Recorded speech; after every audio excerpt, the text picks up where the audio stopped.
Mel, Brandon. good to see you. He's some kind of thug or something? Well, you know, I got the old thug life glasses on. Going after him, huh? I guess. I am. You know who should have been wearing these? Who? Chris Swan. Oh, at the college deal the other day. Oh, man. No kidding. I'm telling you. So Interesting. Monday night, and I didn't go in person. I just went on the Zoom, online. Yeah. But got to watch the Cowley College trustees interview a panel of 6 different candidates to fill the vacancies. Yeah. And I'd like to say we called it, but we didn't quite get it right, Mel. In episode 48, we talked about, trustees' appointments matter. And we talked about why it's so important to pick good trustees. Don't pick what do you always say? Don't pick your friends and your inner circles and all that. And you're pick somebody you can fire. Well, yeah, no, you're absolutely right. And Mel, it was surprising. It went really well, and then there was a big surprise at the end. So I kind of want you didn't attend, right? No, I did not attend, not at Zoom or anything else. In fact, I wanted to remain aloof of it because it's kind of grinding on me. A little bit. Yeah, a little bit. It really is. So here's what happened. I'm gonna give you a Reader's Digest version. So from left to right, you had Dennis Schertz, who's been a sitting trustee for probably Suave. Oh yeah, he's such a good-looking guy, but just hard to trust, really. But Dennis Schertz, then you had Rick Rush, Mike Berganini, Joanne Foster, Steve Abrams, and Chris Swan. And that's kind of left and right. I think got a few of them mixed up. One more guy, the real estate guy. Rick Rush. He's Did you in say there. him? Yeah, I said Rick Rush. No, well, Chad Giles. Chad Giles. He actually apparently pulled his name and didn't attend or didn't learn his lesson. I think he should. He should. But we like Chad. But I don't know. I didn't think he'd be a good fit. And after Monday night, Mel, I mean, I didn't get it right, and I got to tell you. Well, who didn't you get right? Well, you picked what's the name? Swan. Swan, yeah. You picked Swan, and from what I heard, it's probably a good idea. Yeah, and he did a really good job, and he did better than anybody else, hands down. I mean, out of everything that went on, if they don't pick him, there's no hope for our current trustees because he was that much better than everybody else. He should have been wearing these, but Mike Berganini is who I thought would do well. I like the shit because he's been so in tune with the college. He's been going to the meetings for probably the last 5 years. Yep. And he was the second highest vote getter in the last election, or the next highest vote getter. Really tried. He put some effort. He put forth the effort. But he performed terribly, Mel. And I wish I would have won. What? I like Mike, but he even at the end, even if I don't get elected or appointed, I'm a happy camper. That was his exact phrase. And Mike, I like you. I love you. You're a good guy, but I just don't think your heart's in it. Mel, he didn't even give. Well, his heart might not be in it. They would ask questions, and he would give literally he had 2 or 3 minutes to answer. I don't remember what the time was, but substantial amount of time, enough time, Well, he's always been prepared in the past. He's always been. And I've seen him perform at the commission meetings or trustee meetings and do a good job. But he fell flat, Mel, and he just gave a real quick little blip for an answer, and it was maybe they wore him out. Maybe they actually beat him down. Maybe he just really didn't want it. Piss on it. Yeah. But what's the point? What's the point? Rick Rush, he did an okay job. His diction's not as good, and he's not that suave, and his speaking ability's weak. Yeah, I like Rick. But he said the right things. He's not that in compared to the rest of them. Dennis Schertz, he never brought up Mel. Here's the funny thing. So how many years was he as a trustee? I mean, had to be more than a decade. All of them. All of them. Okay. Yeah. He never once referenced that he was a trustee. Never once. How can he not? I mean. He's got to hang his hat on those laurels, doesn't he? He literally said, if you want new ideas, I'm your guy. Oh, dear God, you're kidding me. And they're just now getting over his ideas. I mean, so I was really, I was, Andy come out on record and said, if you really want to get all the good funding, you're going to have to go to be a 4-year school. So I'm willing to raise taxes. I'm willing to be a 4-year school. If you can't, and he pulled the Nancy Burger trick, which we'll get to Nancy Burger here in a minute. But if you can't afford to give up a few Big Macs a year, a cheeseburger, a couple Big Macs a year, then Seriously? Oh yeah, right at it. So he said it's okay to raise taxes and become a 4-year school. That's exactly what he said. Oh, son of a bitch! So being a failure is not enough. We got to be a bigger failure. That's what he's saying. You can't make it as a 2-year, so let's not make it as a 4-year. Fucking genius. So here's the next thing. So I've previously never had no love for Joanne Foster Mell. Yeah. I was just always thought she just kind of went along with whatever the president said. I thought she was kind of a Bob though. Yes woman. Yeah, and Bob's fine. Bob's a great guy. And Joanne, I just she really impressed me the other night. And I'm telling you, Mel, she did a great job. She really did. Like on one of the questions. Well, I wouldn't have called that. I didn't call it. I missed it, and I'm just trying to give her credit, Mel. She did a good job.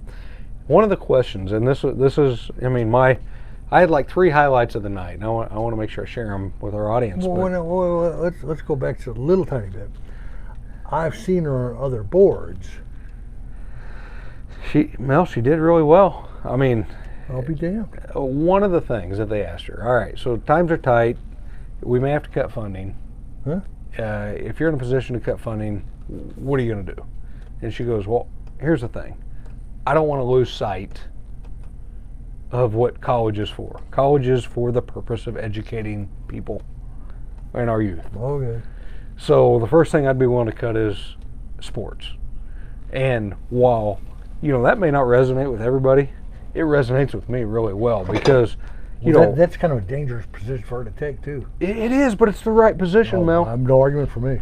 Sports are awesome. Sports are cool. I went to college because of sports. I know you did. Sports, I wouldn't have gone to college at all.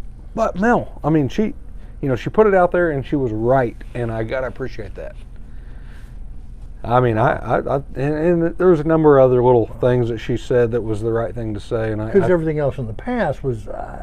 There was no cap on expenditures for the college, and I'm horribly against that. But, interesting. So she did really. Did she turn the corner, or did she make a mistake? I don't know, Mel. And maybe it was always in the past where the college had enough funds, and it was a cash cow. Good point. Yep. The things cutting out, but people performed. Good leaders, Mel. You know this. That's right. They perform best under pressure. That's right, and be able to change directions. And be able to say, you know what, hey, let's this shit ain't working. Let's try something else. So, I don't know, Mel. I was a big caveat. Surprisingly impressed. I'll be damned. So, I don't think she did the best of the night. Chris Swan clearly pulled the best, but Steve Abrams is another one. Yeah, so Steve Abrams, he should have. That's his world. That is his world. I thought he would clean the cloud, do better than anybody, and he did a good job. He had trouble articulating his point at times. He wasn't quite as smooth as I thought he'd be, being a polished politician. But like everything. Just recap. I'm not kind of. So for example, they would ask him a question, and he would kind of get to it, and he was always at the he'd keep talking. He was the only one that the buzzer kept hitting on when you get 2 to 3 minutes. And it's because he was kind of starting to get there, but political pontification. Sometimes you learn too much. Just started, but where I'll say he shined, when they were talking about, your direction for the college and where, maybe it was even back on the cost-cutting efforts, or when you got to raise taxes, something along those lines. But he's like, we got to remember this. We've got to take care of the college as a county at first, while we're in other places like Sumner County, Wellington County, or Sumner County and Mulvane.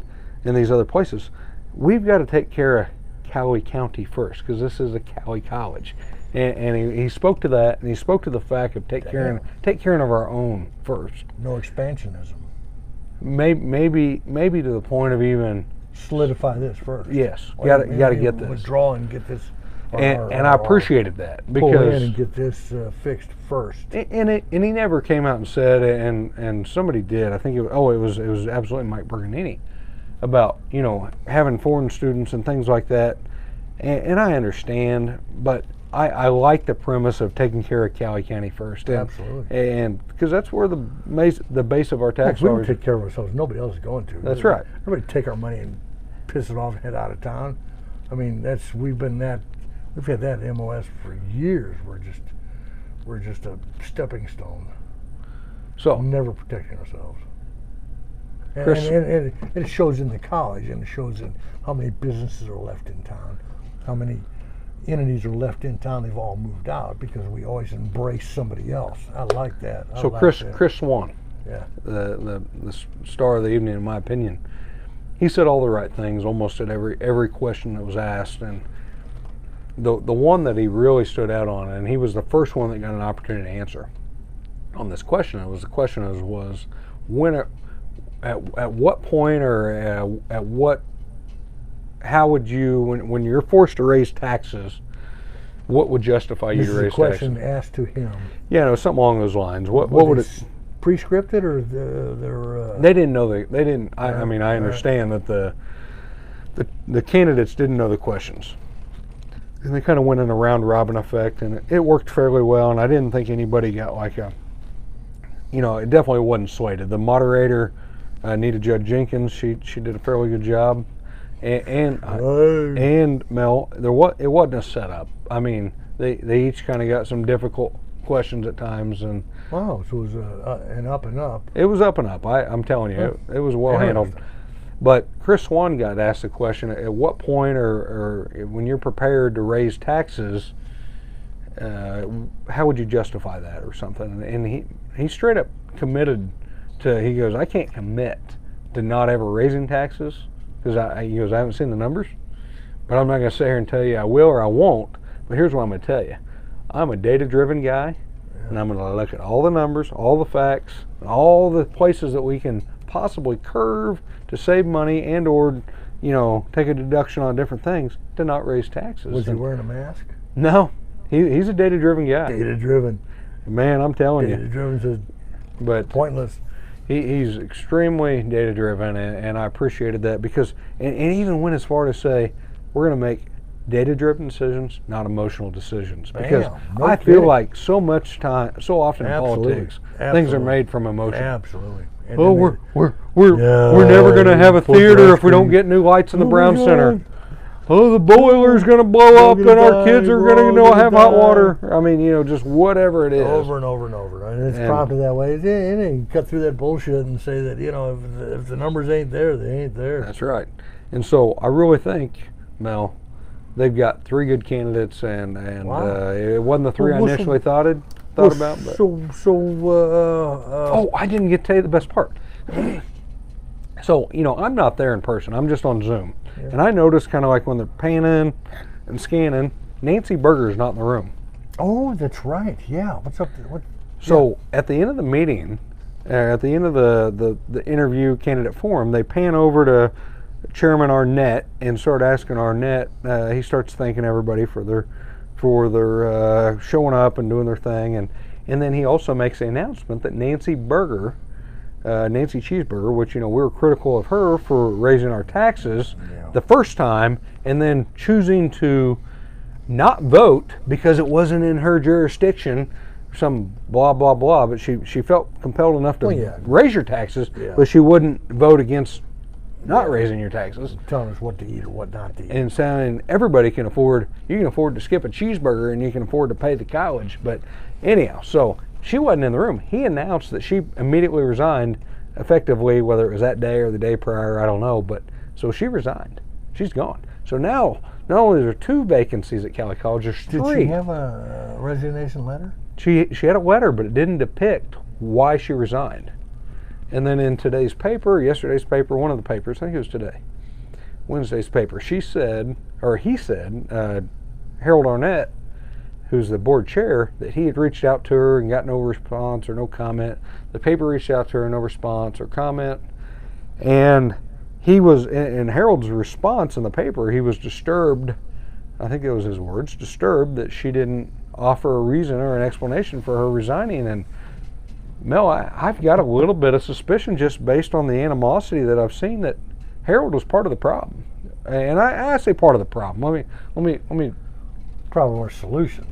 It could be a solution. Because I was not a burger fan. I wasn't either a burger fan. But we have had 3 resignations. We had Juden, we had Joe Long, and we've had Nancy Berger, all since Doc came on board. Yeah, but every one of them should have been gone, so I think. And you're probably right. I don't want to say maybe right, but you're probably right. And if it's, what's the old saying about the kitchen? If it's too hot, get the hell out. Get the hell out. and here, Mel, you're probably right, because, while here's my only contention with that. Yeah. Doc, or Harold Arnett, does have a way about him in those meetings. An error or a way? We'll see how it ends up, but Doc, he got a way of handling those meetings, whether it's good, bad, or indifferent. It appears manipulative at times, where he can literally turn that entire board in the way he wants them to turn. Well, that's kind of. I mean, if the other ones are so weak they could turn that easier, then get the hell out of there. And I got to respect that, but it is something to be conscious of and be notable about. Well, I don't look for Sanderholm or the strong ones to follow suit. Yeah. They'll and so this will be interesting to see Doc's picks, because I could easily, if Doc's malicious in the sense that he doesn't want to pick strong candidates because he wants to have control over them. Ooh. That's where it's going to get interesting. So the 3 weakest ones on shallow. I don't know. I'm not implying that he is, Mel. I'm just telling you the dynamic of it. How is his and Riddle's relationship? How's that going? Well, it was really terrible in the beginning, right? Because extremely, because Doc used to work for Riddle, and Riddle, held the thumb on Doc, and so on and so forth. And anybody that pays attention to college knew all this. But now that Doc's in a position where Riddle works for him, effectively, I wasn't at the meeting, so it would have been nice to be a fly on the wall in his review that he just recently had to see how Riddle reacted when Doc was in control, or the other trustees were in control. But Mel, I've got to say, I told you my conversation with Riddle. Yeah, you did. A few weeks ago, where he stopped by my home he stopped by your house and engaged you. Engaged me. I didn't invite him over, but he's welcome anytime. And we had a really good man-to-man conversation. I have a far more respect for him now than I've ever had. But you can almost tell, even when they're painted across him in the room at times, and he seems a little more cool, like a little more collected. He didn't announce himself every time he spoke? No. I mean, the meeting. Because before he said, Dr. Riddle, and he would say his title every time he spoke. But that's because of the online deal. So if you're only, I understand, but it's still. It is funny, but it's something to do with the his feeling of importance or lack of importance. I view it as, if you got to tell me who you are every time you speak, then there's something missing. I don't know about that, but here's what I know. I think the relationship between Doc Arnett and Dr. Riddle is getting better, and I wish I knew a little more about how the review and things went. But I think it'll, if we can get, and to you and I, Dr. Riddle is dead at one point because he went out applying for other jobs, and I take offense to that. Absolutely, I absolutely do. And if you want the job, stay here, stick it out. Let's see what you do. And I think he could do a good job. He's an intelligent man. He has the potential, but quit going and applying for different damn jobs. I mean, but if you're not happy here, then leave. Your heart ain't in it. Don't be. Don't waste our time. Yeah. I mean, we're not much, but we are something, and we love ourselves. It's our town. If you don't like us, take care of it. Get the hell out. If you don't like us, just get out. But so anyhow, we'll see how Doc Arnett, what his picks are. But I mean, the 3 strongest picks in that deal, which wasn't exactly what I envisioned, but was Joe Foster was probably the third, and then you had Steve Abrams was probably second, and Chris Swan was the first, and Ricky Rush would be a great alternate. So who do they got left to vote? And they're running out of people even to vote. Yeah, well, they lose one more, and they can't even make a quorum. Yeah, they can't even make a quorum, one more, and so they got to get done for Wilson if he wins. if he wins. So damn, how interesting. We'll see what happens. But so now, is this a breakup or a shakedown?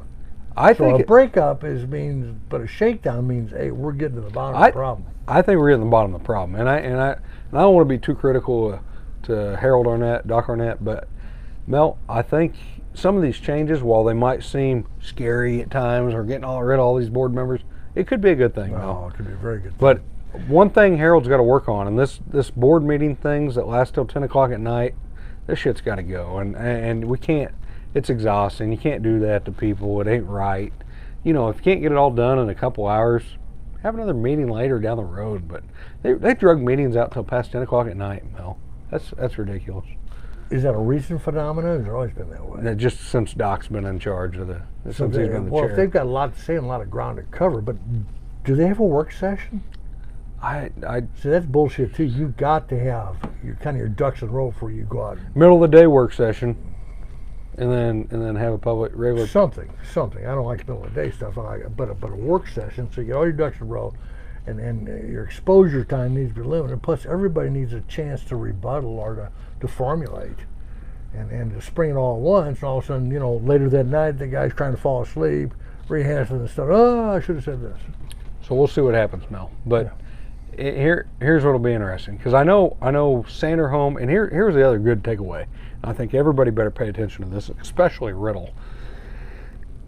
Every one of those candidates, Mel, talked about CTE programs, tech trade programs, expanding the college in a technical manner to put more boots on the ground for plumbers, machinists, mechanics, welders, those type of industries. Every one of them. Every candidate, including Dennis Schertz. Well, I thought he's a 4-year guy. He is, but I mean, he still recognizes the importance. No, it's one or the other. Well, I'm just telling you what happened. It's one or the other. I was there. Well, good point. So, the let's go this way is kind of the Green New Deal thing, where it's popular right now, but in the reality of the thing.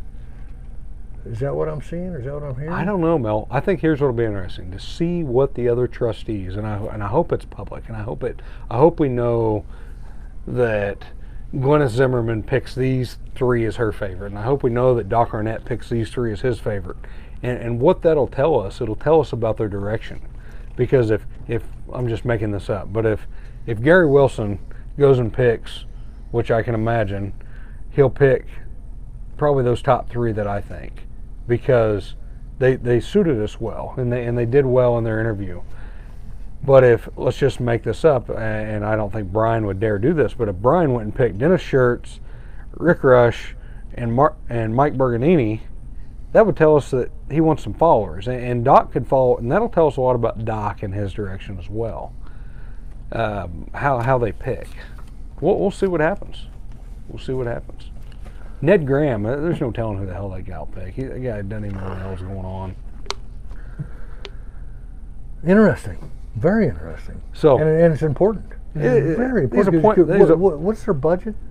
Oh, it's 30 million. It's north of 20 million, Mel. I don't know if I'd go 30, but it's high. 20, I can't remember. It's high, but these appointments matter. Do the right thing. Pick those top 3. I think top 4. I'd even throw Rush in the mix. And if people don't think this is important, then, which the problem is, so many people don't think it's important because they don't think it affects them. Well, by God, it affects you a lot more than you realize. And if Gary Wilson gets selected, there'll be a 4th opening. So, don't discount the Rick Rush of the group. He'd be a good fit in for number 4. But guys, do the right thing. Pick the right candidates. I'm here to tell you, episode 48, I didn't get it right. I thought, but I tell you who performed the other night, and I think they'd be good candidates for you. Well, you picked Chris Swan. You picked Swan, which I knew him real well. Money, and when we talked about Abrams, but the education background could add some. So the ringer, or not the ringer, but the dark horse was Jolynn Foster. Yeah, which she did a good job, Mel. I'm going to give her credit where credit's due. I don't want to. So if you apply that horsepower and that ingenuity and that IQ in a correct direction, great. Wonderful. Mel, we got to go. All right. Mell More signing off. Adios da.